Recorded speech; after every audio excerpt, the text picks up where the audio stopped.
ఏపీల పంక party ఓడిపోగానే press meet పెట్టింది కదా జగన్ అన్న.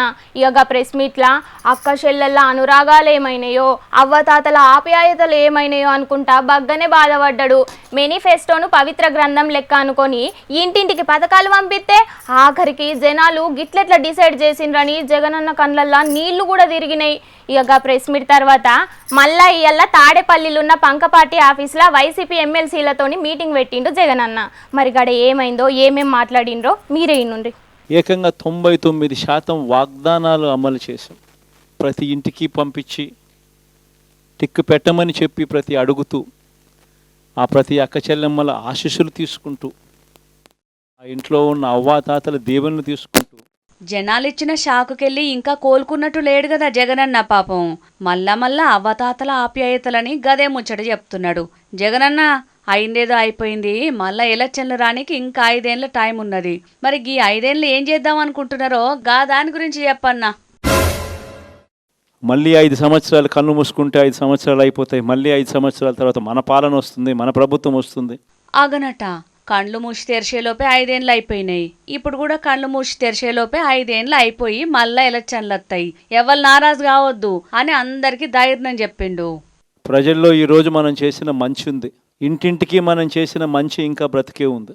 ప్రజల్లో ఈరోజు మనం చేసిన పాలన మీద విశ్వసనీయత అనే పదానికి అర్థం ఈ రోజుకి కూడా ప్రజల్లో ఉంది.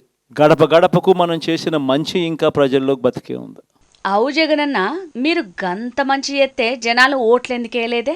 వైనాట్ 175 అన్న మీకు 11 సీట్లనే ఇచ్చి కూటమోళ్లకు 164 సీట్లు ఎందుకు ఇచ్చిండ్రే? అంటే మీరు చేసిన మంచిని జనాలు మర్చిపోయినరంటవా? రాజకీయాలలో అన్నిటికన్నా ముఖ్యమైన అంశం క్యారెక్టర్, విలువలు, విశ్వసనీయత. ఈ పదాలకు అర్థం తెలిసి ఉండడం రాజకీయాలలో చాలా అవసరం. అవు అన్న, మీరు చెప్పింది కరెక్టే. మీరు అధికారంలో ఉన్నప్పుడు మీ మంత్రులు మైకుల ముంగట్టుకొచ్చి ఎంత ఇలువలతోటి మాట్లాడిండ్రో అందరికీ తెలిసిందే నాయ్. ఆస్తులు నష్టం చేస్తున్నారు, కొడతా ఉన్నారు, అవమానిస్తూ ఉన్నారు. ఇవన్నీ శిశుపాలుని పాపాల్లో భాగాలుగా ఇవన్నీ అప్పుడే పాపాలు మొదలయ్యాయి. ఈ పాపం ఊరికే పోదు. అవు సారు, వాళ్ళు చేసింది ముమ్మాటికి తప్పే. కానీ మీ పార్టీలు కూడా గిసొంటి అప్పట్లో మస్తుగానే చేసిండు కదా అన్న. అంటే మీరు చేసిన తప్పులే మీ పాలిట శాపమైనాయని ఒప్పుకుంటున్నారా ఎట్లా? ఈ రకంగా కేంద్రంలో 240 ఎంపీలు మాత్రమే వచ్చిన పరిస్థితులు, రాష్ట్రంలో ఏకంగా వీళ్ళకు కూడా ఈ మాదిరిగా మంచి నెంబర్లు వచ్చిన పరిస్థితులు, ఎన్డీఏలో మళ్ళీ చక్రం తిప్పుతా ఉన్న పరిస్థితులు. ఇలాంటి పరిస్థితుల్లో కూడా ప్రత్యేక హోదాను అడక్కపోవడం చంద్రబాబు చేసిన మరో పాపానికి కూడా మరో నాంది. అవు బరాబర్ ఇది ఆలోచన చేయాల్సిందే. ఇంకా 5 ఏళ్ళు టైం ఉన్నది కదన్నా.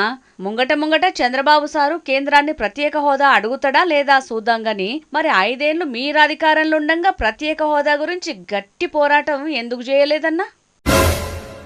ఇక ప్రతిపక్షం ఉన్నది ఒకటే ఒక పార్టీ, ఆ పార్టీకి అవకాశం ఇవ్వాలా అన్న కనీస నైతిక విలువలు వాళ్ళు పాటిస్తారన్న నమ్మకం నాకైతే లేదు. కాబట్టి మీరు చేయాల్సిన పాత్ర గొప్పది, చాలా ఉంది అన్నది మాత్రం గుర్తుపెట్టుకోండి. శాసనసభల కూటమోళ్ళు వైసీపీకి ప్రతిపక్ష పాత్ర ఇస్తారని నమ్మకం లేదు గాని శాసన మండలిలో మన పార్టీల బలమే ఎక్కువ ఉన్నదని గుర్తుపెట్టుకోనరని చెప్పిండు ఎమ్మెల్యేలకు. ఆఖర్లో ఏమన్నా చెప్తారా అన్న? ఏకంగా 14 నెలలు పాదయాత్రలు చేశాం. ఆ వయసు ఈ రోజుటికి నాకుంది, ఆ సత్తువ ఈ రోజుటికి నాకుంది. చివరికి ప్రజల్లోనే ఉంటాం.